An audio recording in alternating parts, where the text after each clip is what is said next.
Yo guys, it's JJ here, and today I'm going to be doing a different type of video. I'm going to be walking you through how to make simple and hard industry standard beats.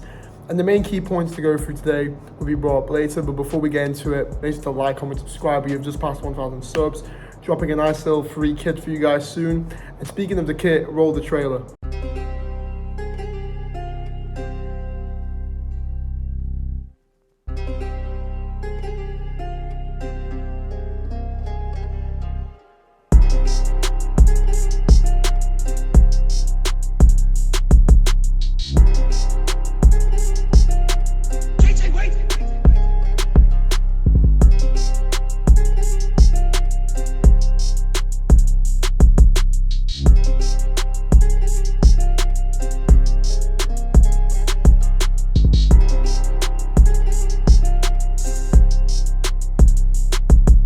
So there we have it guys, there's a trailer dropping August 1st, so looking very forward to it. And if you want to keep up with any updates, follow my Instagram, link is in the description. But let's just get straight into the beat. So first thing you need to know about making some simple industry standard beats. Honestly, ignore even the VST that I'm using. You can use any VST you want, but one thing for sure is industry standard producers love to make beats with pianos and keys and of that sort.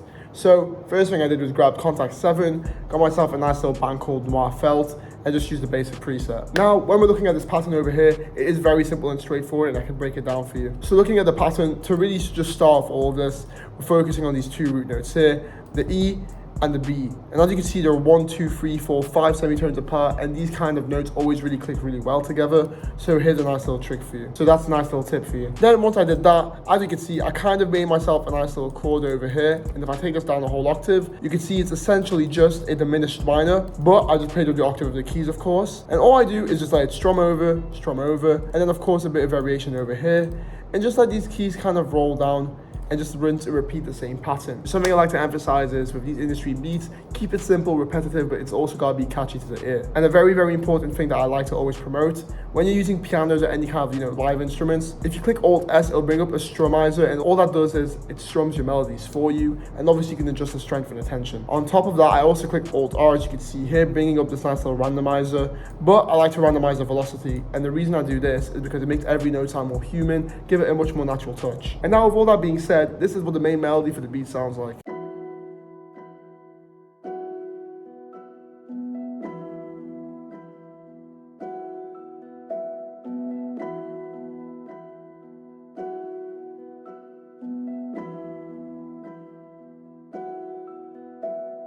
And there we have it guys, very nice, very catchy, but of course it's very simple. And by listening to the melody, when we come into the effects, the first thing I gotta state is we're using gross beat, and we're using this effect called halftime, which you can find over here in the momentary pattern, and just clicking half speed will do the job. Then the next thing I did was add an EQ cutting off all my lows, and the reason you want to do this is because it just frees up a lot of the bass frequencies for your 808s or any basses you insert yourself.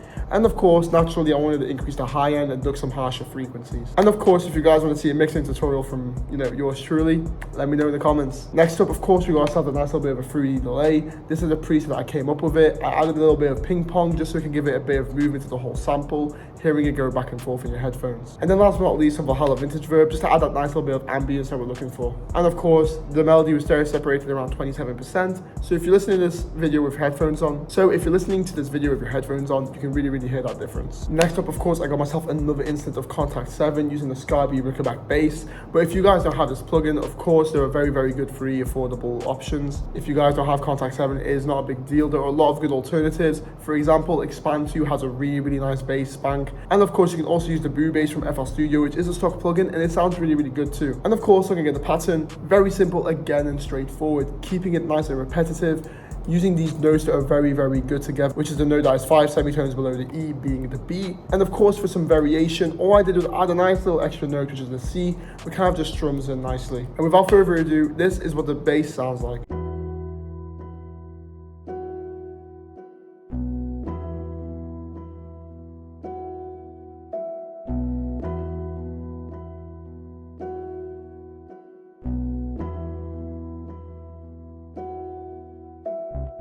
And there we have it. It's a very simple component, but of course it's very essential following it at low end. And of course, next up we got ourselves an instance of expand to open, which is a bit ironic. Speaking of it, we are using a preset called the Big String Swell, of course found in the strings bank. And looking at the pattern, again, it's very simple. I'm just using the same notes that I used in my main melody. If you guys remember, that E and that F that were right next to each other. And I just used this for a bit of variation to add a bit of extra movement to the whole sample. And one other thing I also did, I clicked Alt R again just to randomize the velocity again, giving it some human touch. But as you can see, very simple, repetitive and straightforward, but very catchy to the ear, making a very good beat. So without further ado, this is what the string sounds like.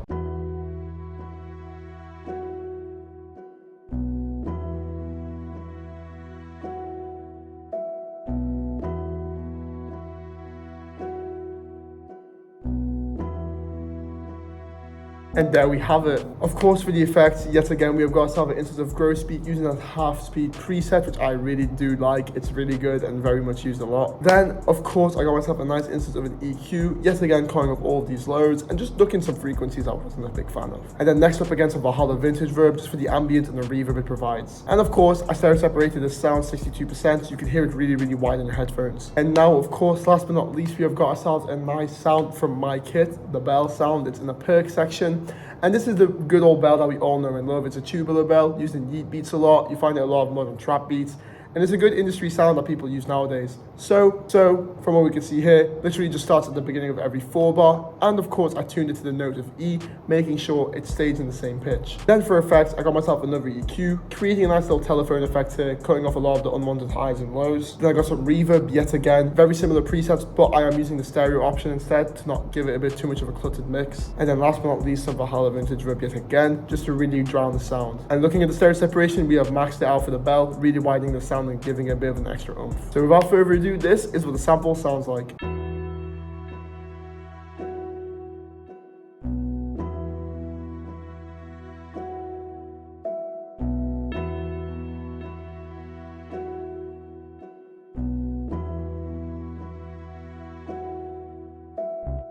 And of course, folks, there we have it for the sample. And of course, before we move into the drums, I just really want to reiterate the importance of keeping it simple, repetitive, using some same notes but with different sounds, and of course, leaving a lot of space for the artist. As you can hear from the sample, there is room all over that joint. Artist can hop in wherever he wants or wherever she wants, and it really, really sounds good. And now into the drums, the first thing I want to break down is the clap pattern, using a very standard clap, of course, from my kit coming to you very soon. Simple pattern, repeats itself every 4 bar, 8 bar, 1 bar, we all know and love it. And then next up for the hi-hat, as you can see, we've got ourselves another pattern here, but it's very simple and straightforward, so let me just break it down. Looking at the pattern, we can already tell this is a 4 bar loop. So if you focus on this nice little 4 bar here, as you can tell, all I did was add 1 roll and literally just cut off a note here and here, which repeats itself every 2 bar. But for this roll, if we just zoom in a bit, as we can see, going onto the magnet tool and then going into the half step section, that's how I laid the roll down.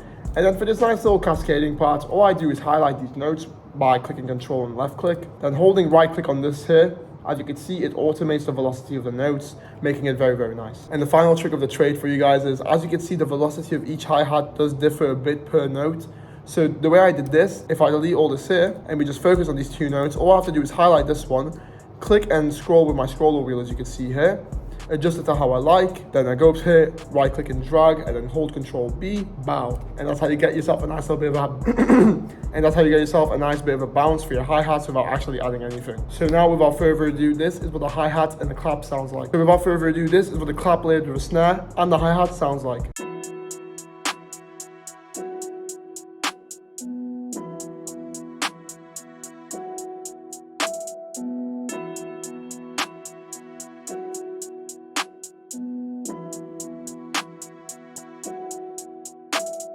There we have it, super nice and simple, but of course does the job nicely. Now we got ourselves the 808 pattern. Looking at it, it's a very, very nice pattern. Just of course using the spins 808 from my kit. Nice little pattern which repeats itself of course every 2 bars, we can see here. And if I highlight these notes and these notes and these, as you can see, it's just a nice little pattern that we've got going. However, for the bit of variation, I just add this nice little note again down here, which is the one which is 5 semitones below the E that I've said before.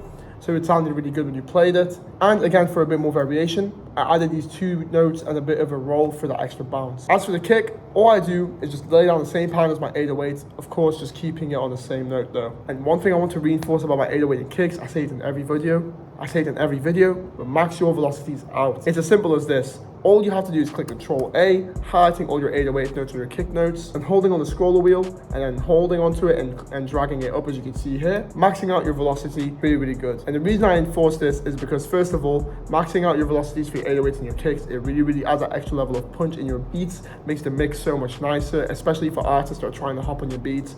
And of course, if you're following this kind of tutorial, you'll hopefully get one soon. Without further ado, this is what a simple and easy industry standard beat sounds like.